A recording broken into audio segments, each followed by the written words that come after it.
So, I'm John. I'm a grateful recovering addict. What's up, John? I just want to give some props to you guys for coming to my hometown and showing some support.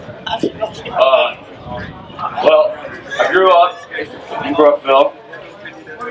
Started using when I was 9 years old. It quickly escalated to much more things at 13. This is the country, so I'm sure you can assume what I was doing. Spent a lot of time in this jail up here we walked by. Did you see that? It's nice. I used it for 20 years, man, and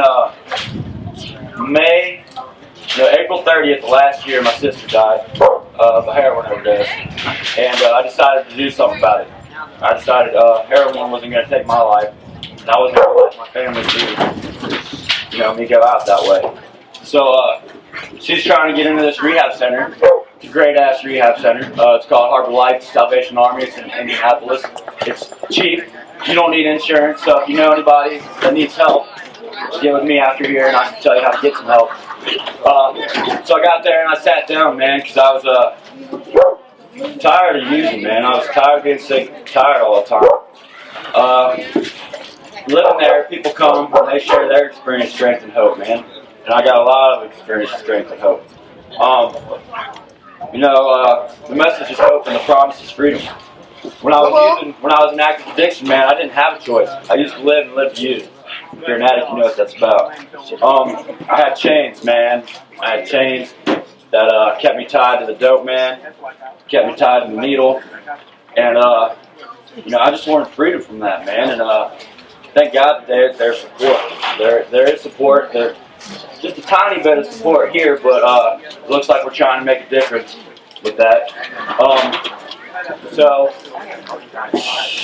I had like 6 months clean, right? Well, I thought I had it, man. I thought, I was cured, I wasn't using. I was sober. I was clean. So I get my own place, and what do? I end up with a needle back in my arm. Because I didn't stay grounded. I wasn't active in the recovery community, which is the key, service, work, all this other good stuff. So today I celebrate 83 days of clean time.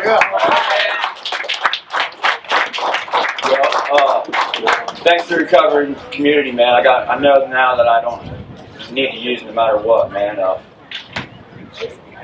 2 months ago, my mom died, man. She had cancer, and I watched her take her last breath, man. And that sounds like a good reason to get high, right? Not today, man. Life is too precious, man.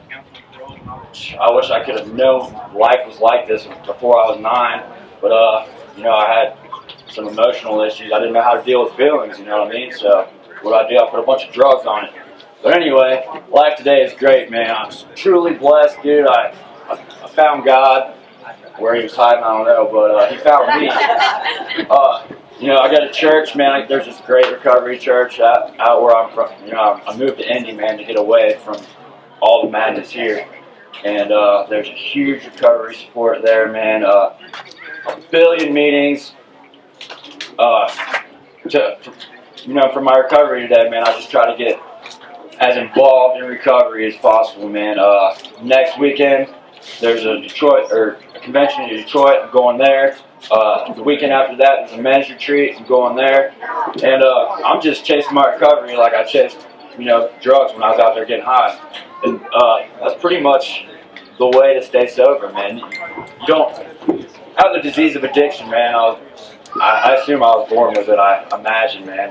But look, if I don't take my daily medication, which is like my meditation, I get on recovery radio, man. I listen to other addicts share their experience, strength, and hope, man. And that's my medicine today, dude. I have a disease, and if I don't medicate, I'm going to self-medicate with something that is way more horrible than recovery. Today, dude, I'm just truly blessed, man. I appreciate you guys for coming out here in this little town, dude. Man, it's a horrible problem out here, and keep coming back if you can. I love you guys, every one of you. Thanks again for coming out, supporting this little bitty town, and appreciate it.